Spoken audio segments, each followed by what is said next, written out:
Did you ever just want to go back in time a few years and relive those old memories? Well, now you can with the stun deck straight out of 2016. Here is Qliphort Monarchs, a deck proving once again that Monarch Stormforth and the Vanity's Fiend is hard for most decks to handle. This deck is all about using Qliphorts as a searchable value and tribute engine to set up our Monarch floodgates, as well as abusing the fact that Qliphorts have the same stat line needed for Monarch cards. Now, I know what you're thinking.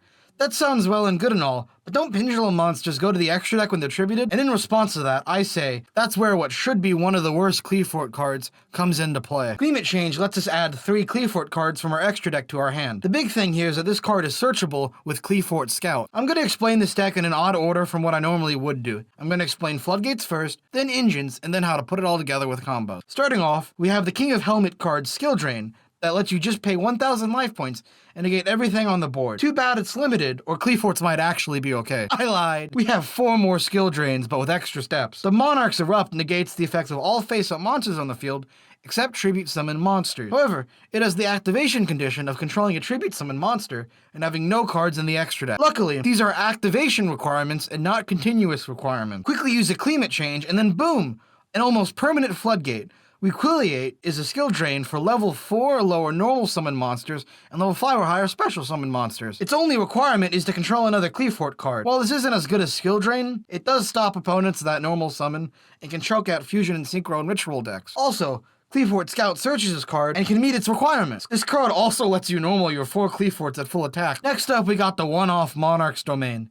It's not as good in Qliphorts, but it's still live pretty consistently, and just destroys so many decks. It's a one-of because it's searchable with Tenacity, which is searchable off Pantheon. Lastly, we got the ever-relevant, forever-toxic Vanity's Fiend. He's just a big boy that turns off special summoning. His only condition is he needs a tribute summon. Now, most of our Qliphort engine revolves around Qliphort Scout. Qliphort Scout locks special summoning into only Qliphorts and lets you pay 800 life points to search any Qli card. We run 3 Summoner's Art to draw into Scout, and perform Paltrampolix lets us bounce 1 Pendulum Scale after we Pendulum Summon. Obviously, you bounce Scout to allow for both special summoning again, and to replace and use his effect again. Our key cards to search off Scout are Qliphort Monolith, Requiliate, and Climate Change. Monolith lets you draw cards at the end of turn for every Qliphort monster tributed. He's also searchable by Summoner's Art if you already have Scout. All these pieces are searchable, so we only need to run them at once. For other Qliphort monsters, we run Qliphort Helix and Qliphort Carrier. Helix, when tributed, pops a spell, and Carrier, when tributed, bounces a monster. These cards combo with Escalation of the Monarchs to meme on your opponent's turn. We also run about 4 of these in total, because for most of our decks combo, it requires 2 Qliphort monsters. For the Monarch engine, we have 3 Pantheism of the Monarchs and 3 Tenacity of the Monarchs. Tenacity lets you reveal a monster at 2,400 attack and 100 defense, which, would you look at that? It's the exact same stat line as our Qliphort monsters. And then it'll let you search a Monarch card. Pantheism lets us discard a Monarch card to draw 2 cards. Then Engrave lets us banish itself to reveal 3 Monarch cards from grave, and our opponent chooses one of them to add to our hand. All of our key cards like Monarch's Erupt and Monarch Stormforth are ran at 3. Speaking of Monarch Stormforth,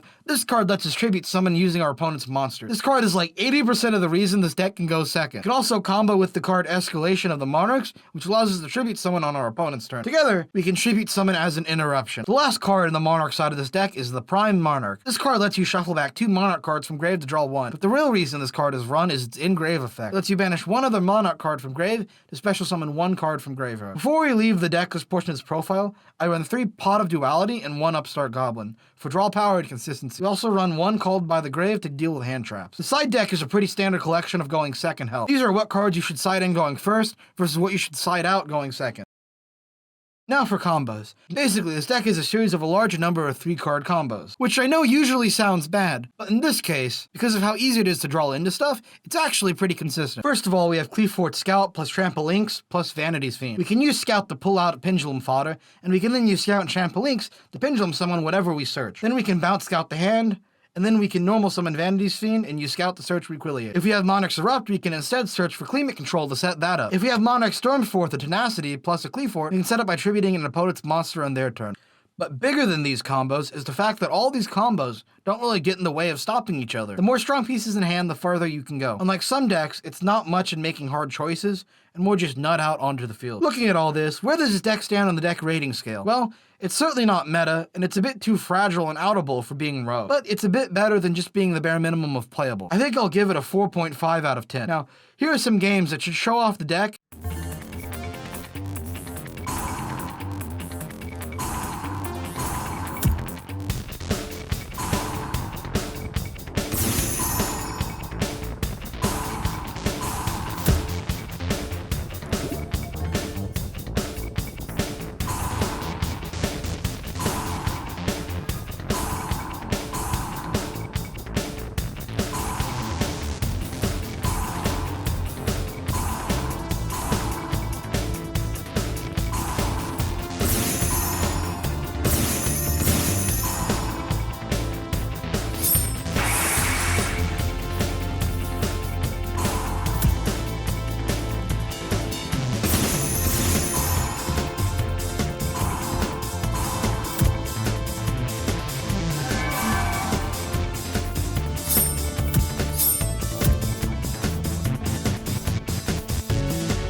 Thanks for watching. I hope you guys have been enjoying the new Yu-Gi-Oh content. More should be coming in mixed with new Vanguard content. Please like, subscribe, and comment letting me know if you want me to do more of this, and if there's any deck in particular you want me to cover. Who knows? Next time I could be covering something meta. See you next time.